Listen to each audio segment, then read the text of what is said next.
Bismillahirrahmanirrahim. Assalamualaikum warahmatullahi ta'ala wabarakatuh. Alhamdulillah. Alhamdulillahilladzi wasalana fi syahril azim ar-Rajab. Nashhadu an la ilaha illallah wa nashhadu anna Muhammadar Rasulullah. Allahumma salli wa sallim ala nabiyyina Muhammadin wa ala alihi wa sahbihi ajma'in. Wa ba'du. Yang berbahagia imam kita sekalian yang berusaha untuk bilal kita, Bilal Ishaq, pegawai masjid Wakaf Meluh, dan seterusnya kepada hadirin sekalian, saudara, sahabat-sahabat semua yang hadir semua pada pagi yang berbahagia. Alhamdulillah, kita sampai ke Rajab. Seperti doa yang bacakan kita pagi tadi, Allah bariklana fi Rajab wa Sya'ban wa ballaghna Ramadan. Ya Allah, berkatkanlah kami pada bulan Rajab, Sya'ban, dan kita insya-Allah taala pada Ramadan pada tahun ini kita akan sampai dan tidak seperti tahun yang lalu, yang mana takwim Rajab ni dia sebenarnya kalau ikut dari segi hukumnya, kalau selain daripada Ramadan, Syawal dan Zulhijjah, dia kalau ada sedikit perbezaan tu dia tak ada masalah sangat, sebab ada jam besar. Ada hari Jumaat pun asal ceramah satu masjid dia ada jam satu Rajab hari Jumaat, satu Rajab, tapi jam sini hari ni baru dua, mana satu Rajab hari semalam, hari Sabtu. Tapi kalau ikut ilmu falak tuan sekalian, dan ilmu sistem perkiraan Cina, sebab tu Cina dia raya pada hari Jumaat baru ni,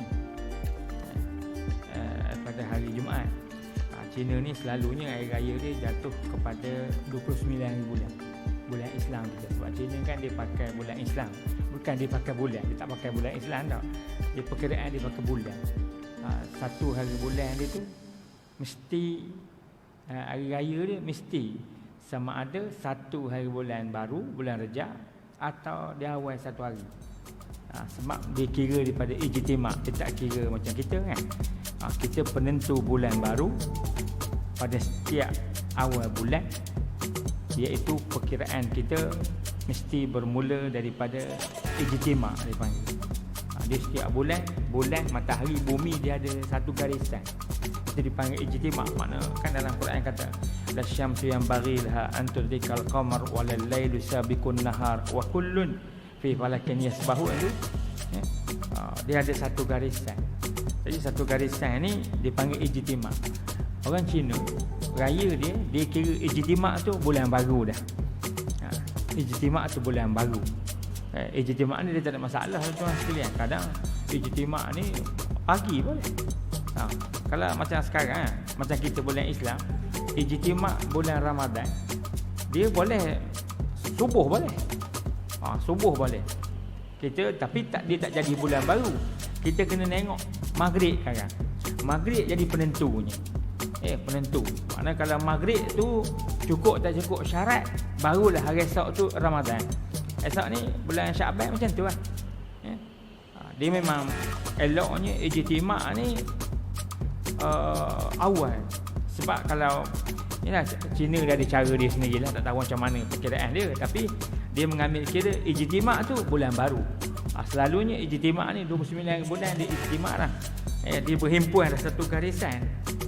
Cuma kita orang Islam, kita tak boleh ambil itu sebagai bulan baru. Kita kena tengok maghrib. Maghrib tu cukup dan cukup syarat. Antara syaratnya umur anak bulan mesti 8 jam ke atas. Kalau umur anak bulan 7 jam, 5 jam setengah, dia tak boleh. Petang tu dia tak boleh jadi bulan baru. Dia kena Sya'ban lagi. Hari esok kena 30 Sya'ban. Hari lusa pun kita puasa. Dia Islam kita dia lebih detail lagi lah. tentang penentuan tu berbeza dengan yang kita tahulah China baru ni macam mana penentuan kepada tarikh raya dia. Sebab itu pendapat saya lah, saya lebih setuju satu Rajab jatuh pada hari Sabtu. Kerana hari Jumaat tu masih 29 lagi. Tapi 29 tu dah 12 hari bulan Cina dah raya dah. Sebab tu Nabi kata fa'in ghamam mana ghamam ni banyak benda ghamam ni. Gelap, hujan, anak bulan tak cukup perkiraan dia dia lebih baik kalau anak bulan ni 20 jam lagi baik. Umur anak bulan maghrib tu, umur anak bulan tu dah 20 jam. Hari tu memang confirm dah hari esok jadi bulan Ramadan lah, kita kira Ramadan lah. Bulan lain ni tak tengok anak bulan pun tak apa. Kerana kita tak ada hukum fardu tengah-tengah tu kan. Adapun nak puasa satu bulan setiap bulan itu tak ada masalah lah. Dan kalau tak ada pertelingkahan pun dia taklah menjadi satu hukum yang besar dalam perkiraan bulan baru dari sudut Islam kita. Dia bulan ni memang dia 29 je tuan-tuan sekalian. Dia punya perkiraan dia tak mahu 30. Tapi oleh kerana 29 ada poin-poin yang belaka tu, kadang poin-poin tu yang menjadikan hari 30 tu. Kalau ikut putaran bulan daripada mula ijtimak sampai ijtimak pula dia 29 lebih saja. Dia tak sampai 30. Tapi dia boleh jadi 30 apabila tak cukup syarat dia InsyaAllah mungkin esok dekat nak puasa kita mungkin boleh cerita sikit-sikit lagi cerita tentang bagaimana ketetapan dalam percaturan pengiraan awal bulan bagi kita lah, bagi agama kita. Hadis sekian berbahagia, dan minggu lepas kita lepas hadis kita agak panjang. Pagi ni saya kira nak membaca syarahan ataupun keterangan daripada Tuan Syekh kita. Tajuk besar kita Ghuslul Mayyit, itu mandi orang mati. Jadi mati ni tuan-tuan sekalian tak dapat nak buat. Menjadi satu kewajipan bagi orang hidup, pasti akan mati. Cuma bila itu kerja Tuhan. Persediaan pekerja kita. Kerja kita bersedia untuk mati. Kerja Tuhan menentukan tarikh kita mati. Dan Tuhan arahkan malaikat maut bekerja untuk mengambil nyawa kepada orang yang hidup supaya mati. Jadi mati ni ada tiga kaitan lah. Allah Ta'ala, malaikat dan kita sebagai pemegang nyawa yang dipinjam oleh Allah Subhanahu Wa Ta'ala. Sebab itu nyawa kita ni asalnya dah ada di negeri dia dah. Tak tahu di mana negeri dia. Sebab itu dalam Quran, yas'alunaka 'anir ruh qul ruh min amri rabbi. Lagi akan bertanya kepada kamu wahai Muhammad tentang ruh. Katakanlah kepada orang bertanya tu, kerja ruh ni kerja Tuhan.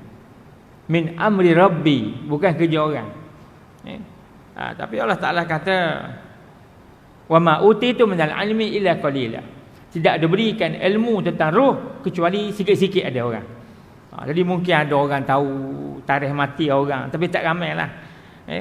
Tak ramai. Sebab itu kalau kita ada satu benda yang Islam marah sangat, dia panggil tukang teka. Tukang teka ni tukang ujur, tukang benda. Dia agama kita, orang Islam kita ada, na'udzubillah. Agama lain lagi pula ni. Agama lain. Dia ada betul orang kata kalau pergi ke India, ke satu tempat tu, kalau pergi ziarah ke mana, tak ingat nama tempat, Bombay ke apa. Mana pelancong-pelancong ni dekat nak balik dia bawa pergi tempat hak neka ni. Dia tengok tangan, oh, hidup awak bagus, hidup awak bagus. Hak tak bagus, hidup dia tak bagus. Tu sekalian. Dia kayu sikau dia. Dia ngapalah korang awak esok kaya nikah baru. Tu sekalian. Dia cerita kan. Dia nikah dah miskin lagi. Sebab itu Islam marah sangat pergi jumpa orang hak neka-neka ni. Haram tuan-tuan sekalian. Dalam hadis kata lucut sebahagian daripada iman kita. Kenapa? Kerana orang hak neka tu dia pun tak tahu, tak terteka ke dia. Takkan boleh neka ke orang, dia tak pandai neka dia. Dalam Islam tak ada, tuan-tuan sekalian. Tapi dalam ilmu ruh, Tuhan sebut dalam surah Al-Isra, wa ma utitum, tidak diberikan minal ilm, daripada ilmu ruh, illa qalila, sikit-sikit. Jadi sikit-sikit tahulah 1 per sejuta ke, 1 sedunia ke. Dan kata ikut je cikgu saya, ustaz saya kata antara orang yang tahu tarikh bagaimana tentang nyawa ni antaranya doktor lah tuan-tuan sekalian. Sebab tu doktor ni baru ni ada satu cikgu muda dia mati. Dia kena kanser. Pagi tu doktor kata gini lah, boleh bawa balik lah. Doktor kata doktor ni ayat dia pandai ke? Boleh bawa balik. Itu ayat paling molek sekali. Kalau ayat tak molek, doktor kata pukul 8 kan jalan lah. Itu doktor ayat tak molek itu. Ayat molek dia boleh bawa balik. Rupayalah bawa balik dia dari hospital, tak ada yang rumah, meninggal dah. Atas kereta je bawa balik. Sebab itu dia kalau ada hospital dia ada alat duduk ni kan. Kekuatan jantung apa semua kan. Mana kalau dia dah kosong dah, memang tak lama dah. 2 jam, sejam setengah habis dah tuan-tuan sekalian. Jadi hari ni ada alat yang direka oleh manusia. Alat tu menepatilah. Kalau tak 100% pun 99%. Kenapa? Kerana dia bacaan dia bergantung pada jantung kita kan. Sebab tu dalam ilmu perubatan, mungkin doktor kita ada kan.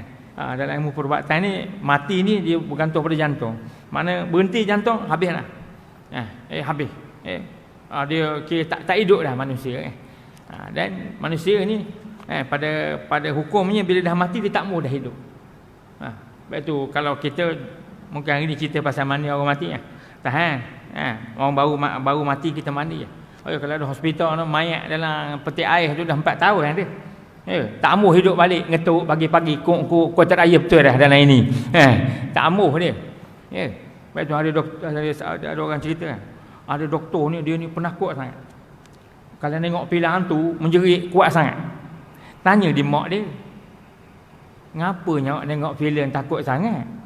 Sedangkan awak ni perempuan dia. Sedangkan dia ni ambil forensik. Dia ni mengkaji orang mati. Mak dia kata, ngapa tengok cerita menjerit aja? Tengok orang mati kau ni. Dia kata orang mati tak mau hidup dah mak kan. Dia kata, filem ni hantu mau hidup semula. Itu yang mau takut tu.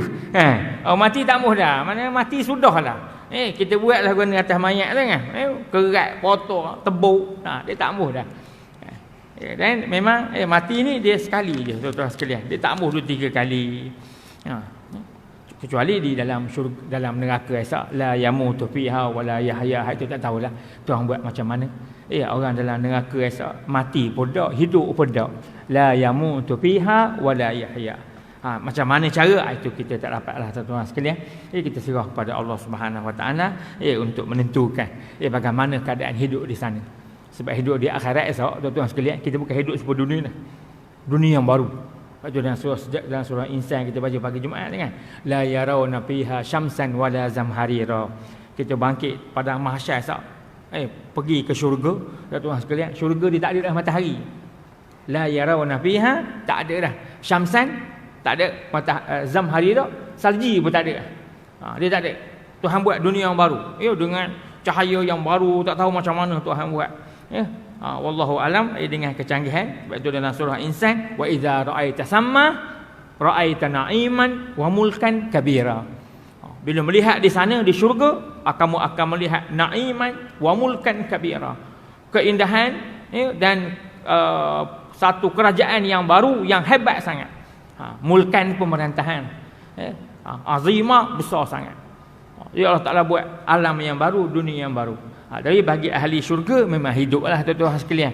Bagi ahli neraka ni la yamutu fiha wala yahya. Tak hidup dan tak mati dalam tu. Dalam pada itu Allah Ta'ala memang nak bagi azab. Fazuku bima nasitum liqa yaumikum haza. Ada dalam surah Sejadah kita baca, ammal ladzi nafasaku fama'wahumun nar. Ada pun orang jahat, tempat dia neraka. Kullama aradu an yakhruju minha. Dah masuk neraka ni, nak keluar pada neraka. Tak raya tuan-tuan sekalian dalam neraka. Tapi Allah Ta'ala kata wazuku. U'idu fiha, dikembalikan semula. Dia nak keluar tapi Allah Ta'ala tak bagi. Tujuan dia Tuhan tak bagi kenapa? Fazuku bima nasitu. Rasakanlah. Dengan sebab dunia hari tu awak buat tak tahu Tuhan cakap, hari ni Allah Taala azab dengan seseksa-seksanya. Sebab tu azab dalam neraka ni, subhanallah tuan sekalian. Sebab itu Nabi dalam hadis-hadis cerita, bila cerita tentang neraka, Rasulullah dan para sahabat menangis-nangis. Kenapa? Kerana azab sangat tuan sekalian. Tengok yang dalam Baqarah, kullama nadijat juluduhum badalnahum juludan ghairaha liyazuqul azab. Makna ada jenis azab dalam neraka, Tuhan salih atas api. Salih masak kulit. Nadijat juluduhum. Masak kulit ni. Tak tahulah macam mana cara masak kulit. Mungkin kita hari ni masak ikan, masak buat barbecue ke benda nama masak. Bila masak tu Allah Taala kata badalnahum juludan. Kami ganti pula dengan kulit yang baru. Bukan hangus rentur orang gitu saja. Tuhan ganti pula dengan kulit yang baru. Tujuannya apa? Juludan ghairaha, kulit yang baru, linazuqul azab. Kami nak rasa sepedih-pedih azab. Mana bakar tu pedih dah tuan sekalian. Bila Tuhan ganti kulit yang baru, bakar pula. Bila bakar pula tu akan berasa hangus bakar dia keluar kulit baru. Linazuqul azab, kerana kami nak bagi rasa sepedih-pedih azab. Betul orang melawan Tuhan ni tuan sekalian. Atas dunia mungkin boleh cakap lah. Dia rasa dia bebas, dia tak ada apa dia. Akhirat dalam Al-Quran bagi kita, alhamdulillah, kita beriman dengan Allah, beriman dengan hari kiamat, beriman dengan syurga, neraka dan sebagainya. Memang Al-Quran telah menceritakan.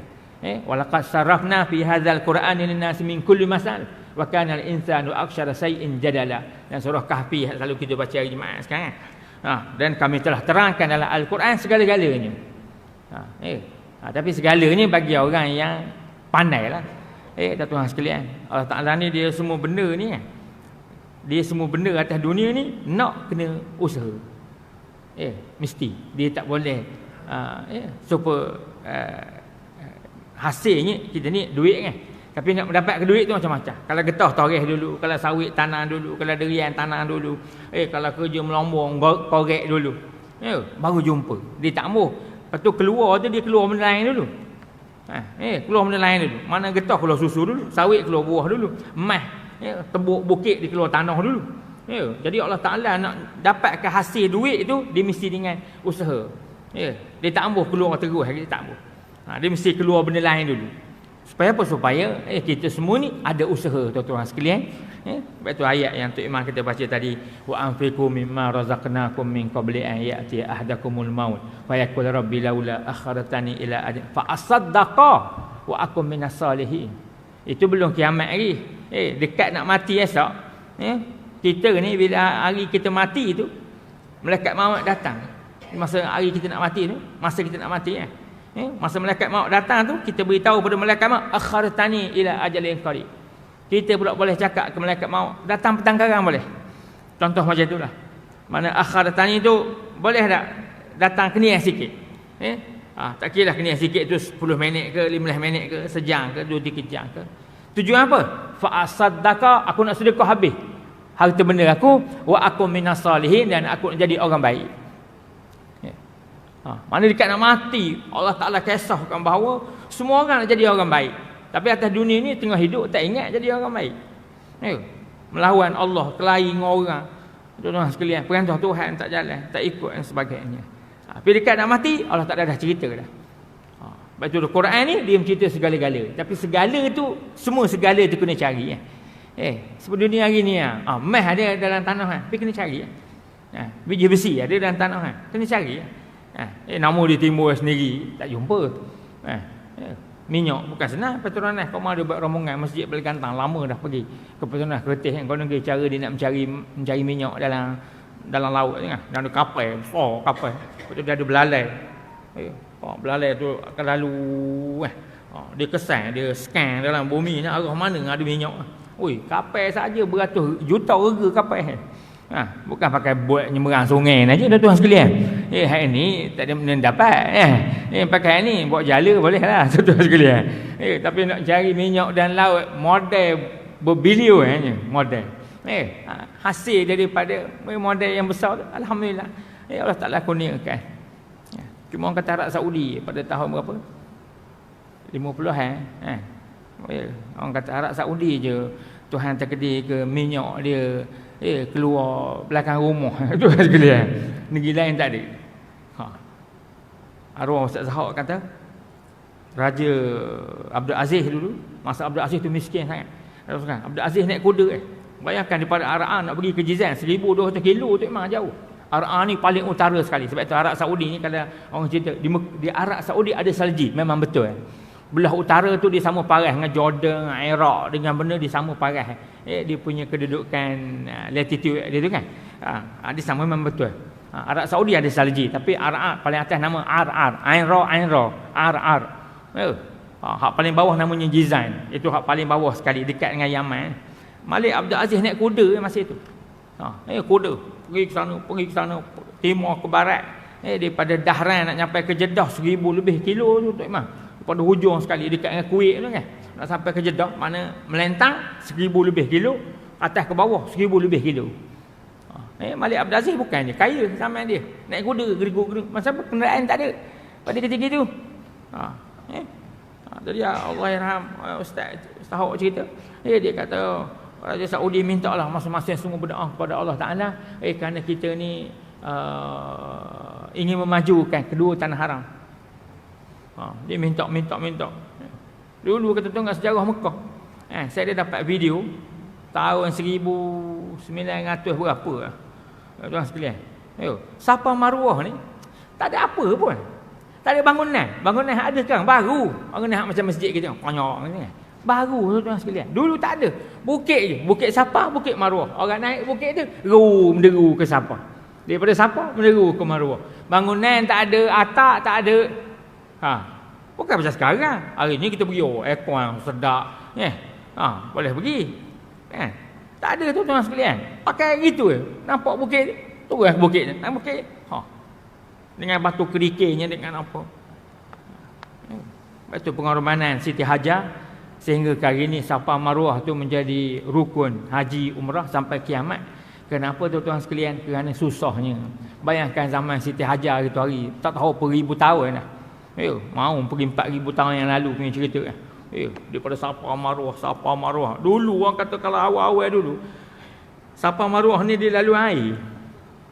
Sebab Kaabah tu lembah paling rendah sekali Jadi air ni kalau ikut teori dia mesti daripada tinggi ke rendah, dan dia mesti ikut laluan yang boleh lalu kan.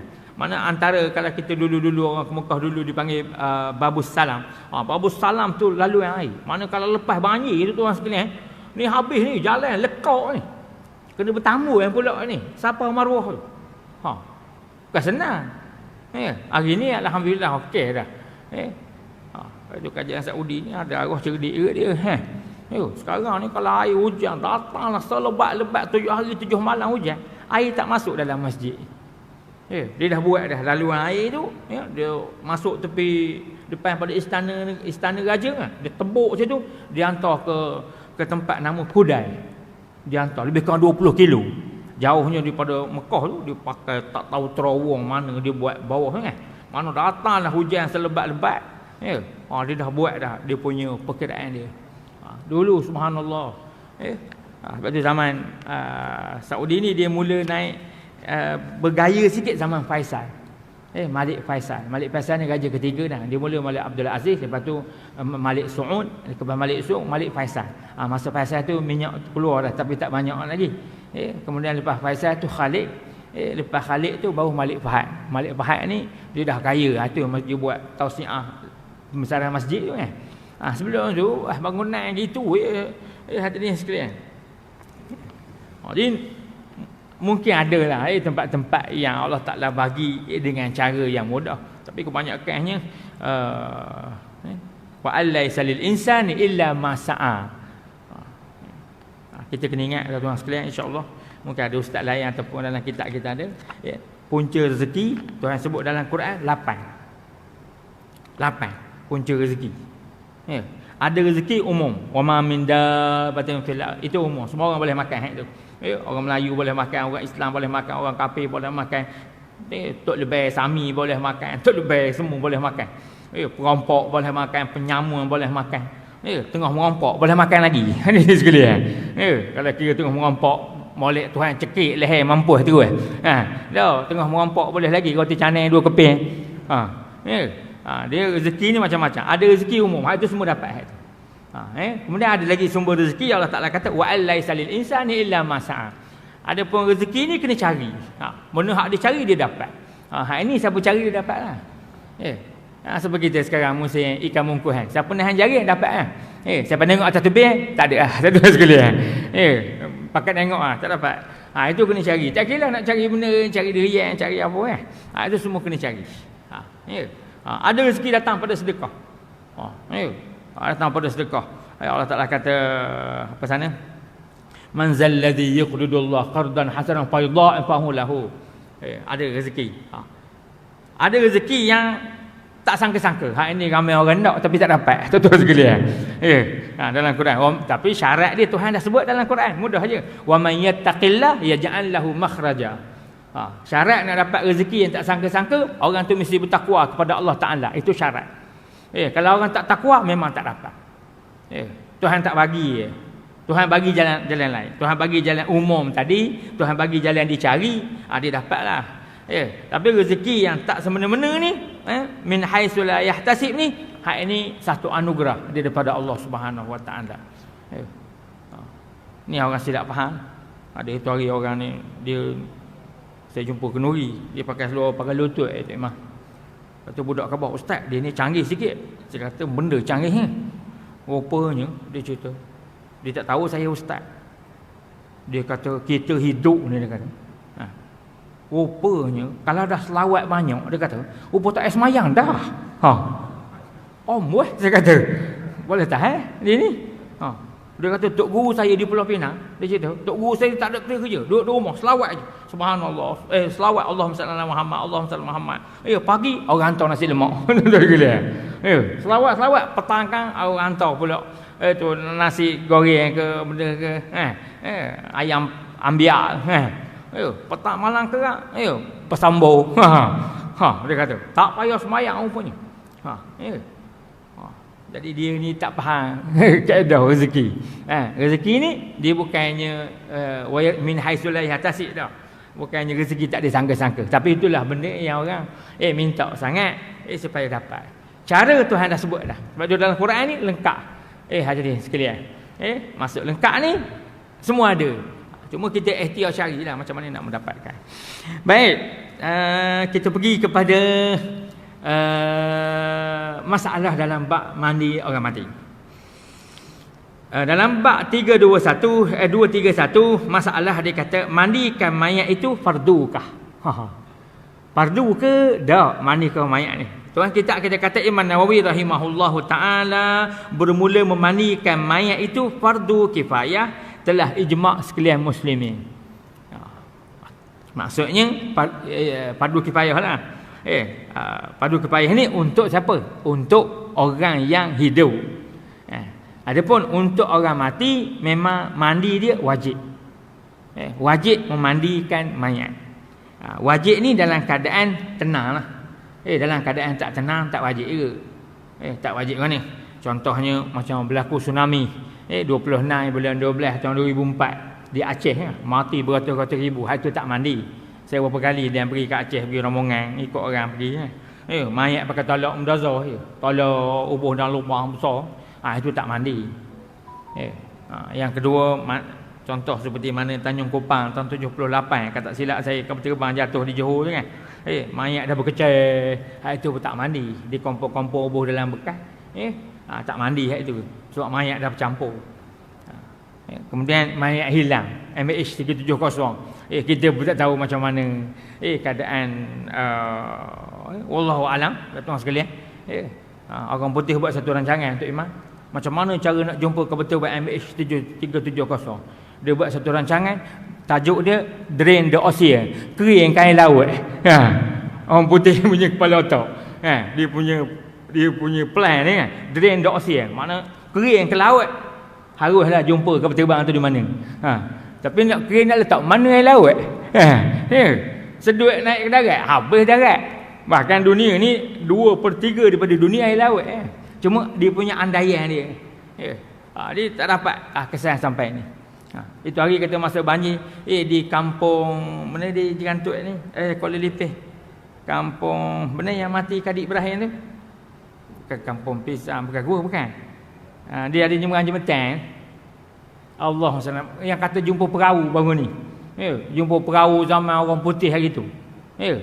Masa mula surut nampak perahu, dan 3 hari dengan perahu hilang.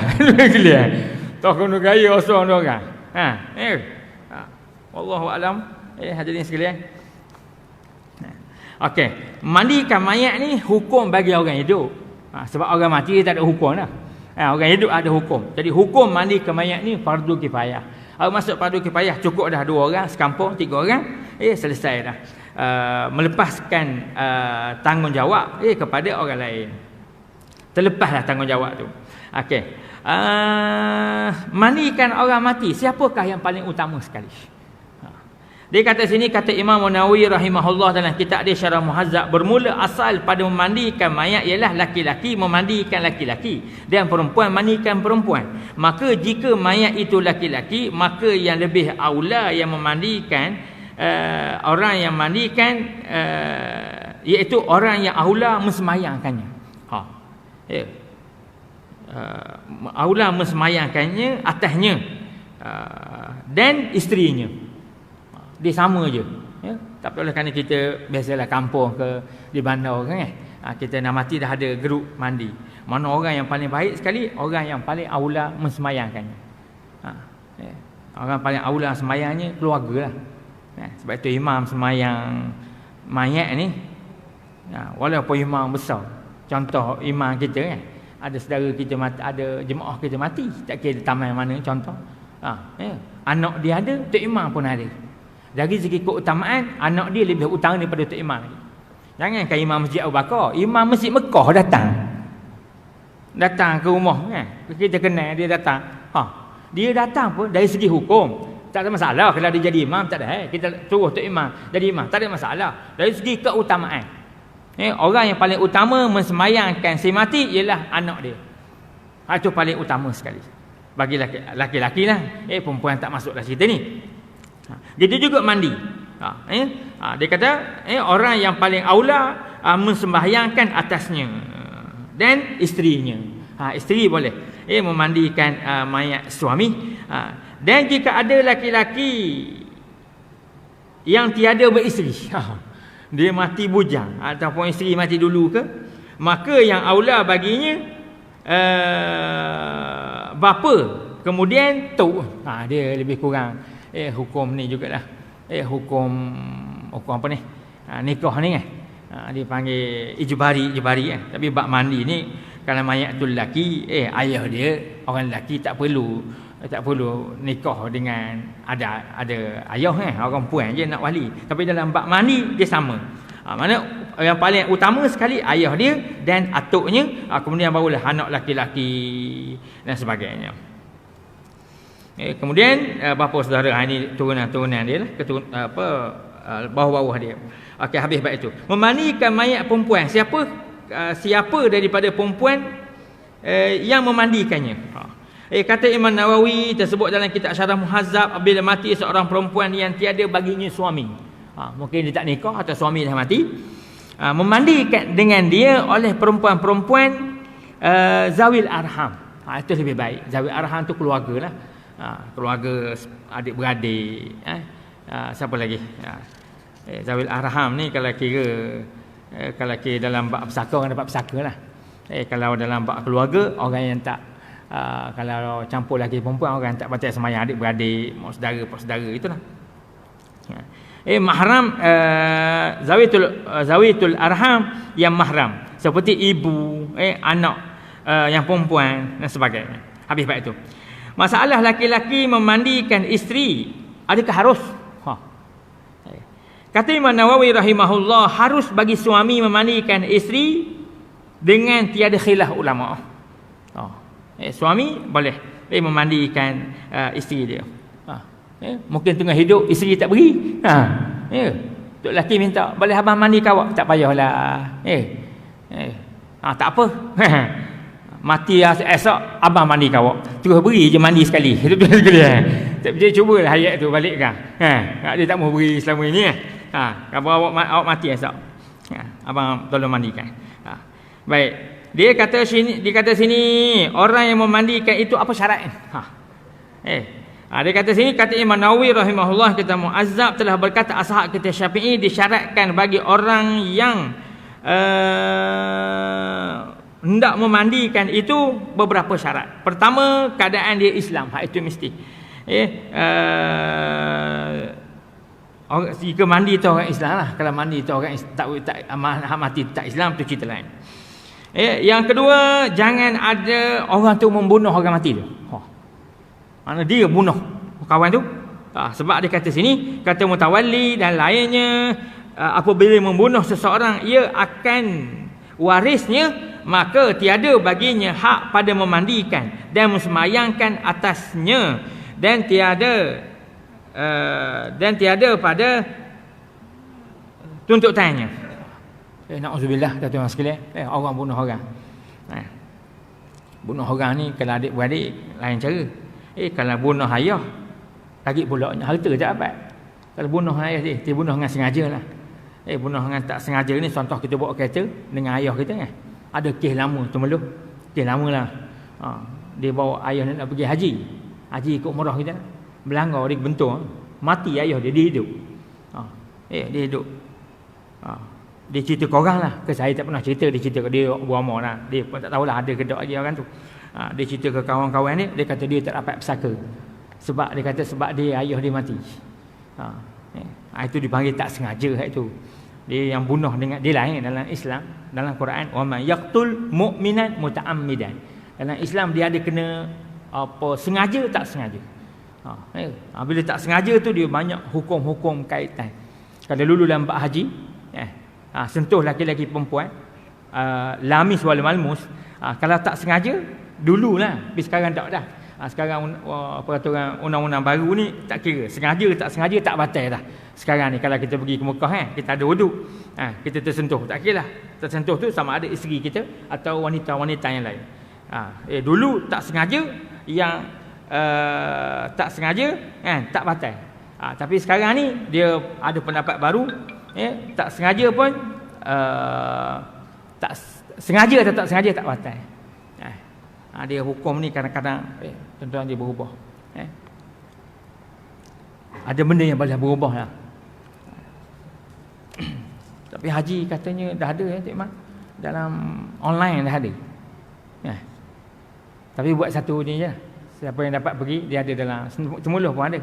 Nama orang dapat pergi, sepatutnya pergi tahun lepas, tahun 2020. Yang tak lepas, nama tu dibawa ke tahun ini. Dia dah hantar nama-nama. Sekarang ada khusus haji online. Saya cadang dalam itu hari. Maklumlah online ni orang muda boleh lah. Orang tua memang tak masuk line. Sekalian. Orang tua. Alah ke budak sekolah kusut sampai ni. Line tak ada, handset tak molek. Komputer tak mau hidup. Ini pula orang tua nak pergi haji hadah pencen je 60% hadah pencen. Betul saya cadang. Moleknya kursus haji buat gaya kelas padu ain. TV hijrah buat kursus haji. Lagi bagus. Orang pun senang tengok. Buat hari Sabtu pukul 9 sampai pukul 11. Orang tua pun senang ngadak TV. Ini orang tua nak megang, nak apa online dengar tak dengar. Saya rasa habis jam lain hadirin sekalian. Bukannya dapat, saya rasa lagi tak dapat lah. Lagi tak dapat ilmu lah kalau dengar pakai online. Pakai TV. TV hijrah ada, TV apa ada. Seminggu sekali. Tak payah ramai yang ngajar. Kuala Lumpur yang ngajar. Pak haji. Saya rasa lebih efektif lah. Mana dengan online. Na'udzubillah. Kalau kita na'udzubillah kalau mati tu sengaja, maka orang tu tak boleh nak mandikan orang mati tu, sebab dia telah melakukan dosa besar. Seperti dalam Quran, wa may yaqtul mu'mina muta'ammidan fajaza'u jahannam. Siapa bunuh orang dengan sengaja, hadirin sekalian, maka neraka jahanam lah tempat dia. Wallahu alam, kalau dia bertaubat, itu dia dengan Tuhan lah pula. Baik, kemudian apa lagi? Memandikan mayat kanak-kanak, siapakah adakah harus bagi perempuan? Dia kata dalam syarah Muhazzab, tuan kitab kita banyak ambil, telah ijma' ulama atas harus bagi perempuan memandikan kanak-kanak laki-laki yang kecil. Yang kecil ni sama ada gugur, gugur cukup syarat, cukup sifat, bukan cukup syarat, cukup sifat, ataupun mati baby kecil, ataupun kanak-kanak, ataupun anak dia sendiri. Banyak lagi yang boleh istimewa bagi orang perempuan. Kemudian kata Hasan al-Basri, boleh perempuan itu memandikan kanak-kanak laki-laki apabila ia baru bercerai menyusu, atau pula yang besar sedikit. Ini kata Hasan Basri. Banyak kata-kata. Dan kata Imam Malik, tak apalah, itu banyak dia punya huraian. Kemudian mandikan mayat berjunub atau mayat itu mati dalam keadaan haid. Macam mana cara? Telah kata Imam Nawawi juga dalam syarah Muhazzab, bermula mazhab kita Syafi'i, orang yang junub atau orang yang haid apabila mati, keduanya haid dan junub, dimandikan dengan satu mandi sahaja. Tak payah dua kali mandi. Mula mandi wajib dulu kerana junub, kemudian mandi pula, tak payah. Tapi kata-kata lain banyaklah. Dia kata-kata lain ada dua mandi, tak payahlah kita ambil hak lain tu. Kita ambil kaul yang muktamad kata Imam Syafi'i kita, mandi sekali sahaja. Saja aku mandi jenazah tu dia masuk belaka dah. Tuan sekalian, kenapa? Kerana orang mati dia tak ada dah lepas tu. Dia nak semayang dah. Kita nak mandi wajib ni banyak benda nak semayang, nak baca Quran, nak apa. Jadi orang dah mati dia tak ada dah hukum atas dia. Hukum atas kita belaka. Okey, mandikan mayat siapakah patut hadir? Boleh dah nengok orang kita tak mandi ke mayat, tapi nak tengok, boleh tak boleh? Telah berkata ashab kita Syafi'i dan disunatkan, bukan disunatkan jangan hadir, bukan sunatkan hadir. Mana tak mandi ni boroklah luar, tak payahlah nak pergi tengok. Disunatkan jangan hadir akan mayat yang sedang dimandikan. Kenapa? Kerana orang hak tengok ni macam-macam, tuan-tuan sekalian. Betul, orang mandi mayat ni dia kena, orang tu kena jujur, amanah orang tu. Maksudnya dia tak nak cerita mayat ni, maklum sajalah. Hak mati aksiden, mungkin muka tak ada sebelah, telinga tak ada, tangan tak ada. Kalau hak jenis mulut celupa keluar pada bini, la ilaha illallah. Rompong. Mayat mata tak ada sebelah, telinga tak ada sebelah. Kuat geli betul. Itu dia panggil orang yang tak jujur. Jadi orang mandi orang mayat ni kena jujur. Apa mayat dia senyap saja. Senyap saja. Kalau mayat alhamdulillah nampak gaya okeylah.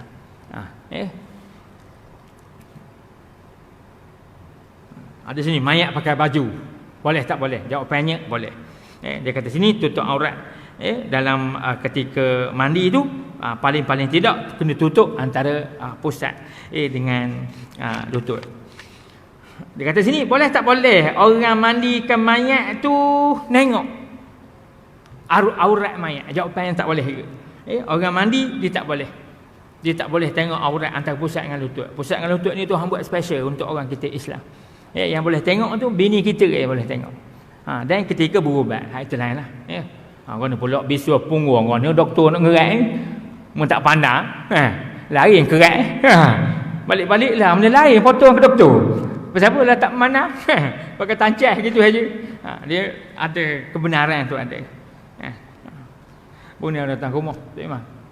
Kata ustaz, apa hukum mengurut orang perempuan? Saya kata awak dah ngurut ke tak? Sudah dah. Sudah tu tanya lah. Saya kata. Tanya benda sebelum. Sudah. Sudah. Okay, sudah lah. Lepas tu lah, dia dah lama duduk baru masa minggu kan. Mungkin saya pakai gelang. Dia tak nampak gelang saya. Tak tahu dia ni luas sangat. Saya buka gelang tu, dia buat der saja. Saya kata ni cari mawak ni. Dia datang ke rumah. Nak borok. Kata tak dah lah. Takkan nak suruh dia balik. Itu dia nanya. Kau ni hukum saya ngurut orang perempuan. Saya kata dah ngurut pula. Dia kata sudah nak jadi hukum apa pun. Dia dah sudah. Lepas tu saya tanya orang tua ke? Orang tua. Kalau orang tua lagi boleh. Dia kata, saya kata berapa umur? Dia kata muda 86. Mau cik buah tu. Tapi kalau orang muda, hadirin sekalian, kena ada mahram dia, suami dia ke, kena ada. Mana pula dia sakit nak cari tok bomo lelaki, tok bomo perempuan tukang urut tak ada kan. Dia ada tukang urut lelaki. Ada kes kita temeluh lama dah cerita ni. Dia berubat dengan satu tok bomo tu ustaz ke sikit-sikit. Jadi anak dia ni muda dibawa anak-anak pergi tok moh saya, dibawa pergi. Cerita pasal tok bomo ni dia tak puas hati. Anak dia perempuan, umur 21 masa tu. Ya. Jadi dia tak puas hati datang ke rumah saya, dia kata ustaz, saya tak puas hati betul satu ustaz tu dia jampi anak saya. Anak saya sakit dekat ni perut ni. Jadi tok bomo ustaz ni dia pakai beralin telur orang kita panggil beralin telur ambil telur letak sini. Tapi yang heran ni dia kata ustaz ni dia ambil telur tu arah dada sama dia alih yang kena. Arah perut tak. Lalu turun sikit. Gila. Habis 2 sarang telur.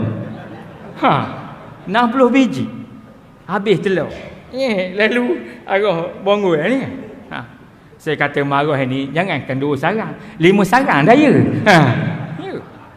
Oi lawa betul budak tu datang ke rumah saya. Saya kata ya Allah kalau gaya ini kau embuh ngalih yang kenyang. Gaya itu wadah ya Allah Tuhanku. Jadi ustaz tu pandailah betul sekali. Mana sakit tempat lain sini dia alih yang kenyang. Reti tok imam alih telur reti.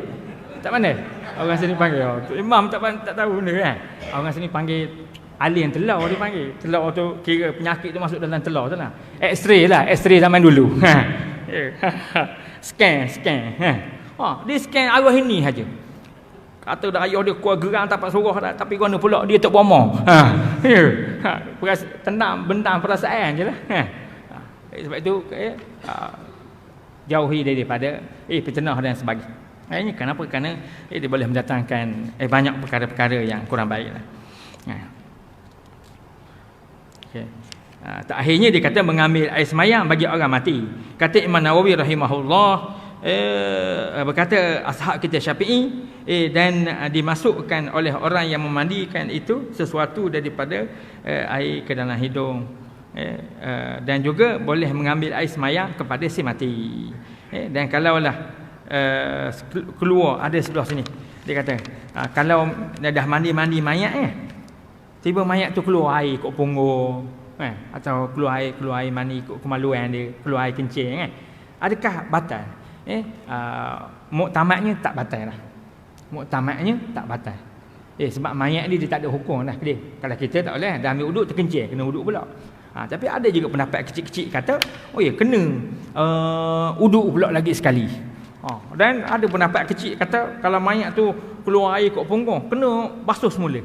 Tapi yang muktamadnya tak kena dah. Sebab itu lepas mandi tu kan orang ambil kapas tutup semua, tutup punggung, tutup. Supaya apa? Supaya kalau air keluar tu dikira dimaafkan lah. Dia jadi mudarat lah pula. Beberapa kali nak ngangkat. Sampai atas katil, keluar pula. Tarik sikit angkat pula mayat. Kena mayat kecil tak apa. Kena mayat besar 160 kilo. Berapa orang nak ngosong semula pergi bawa. Dia panggil musyakkah dia panggil. Kepayahan.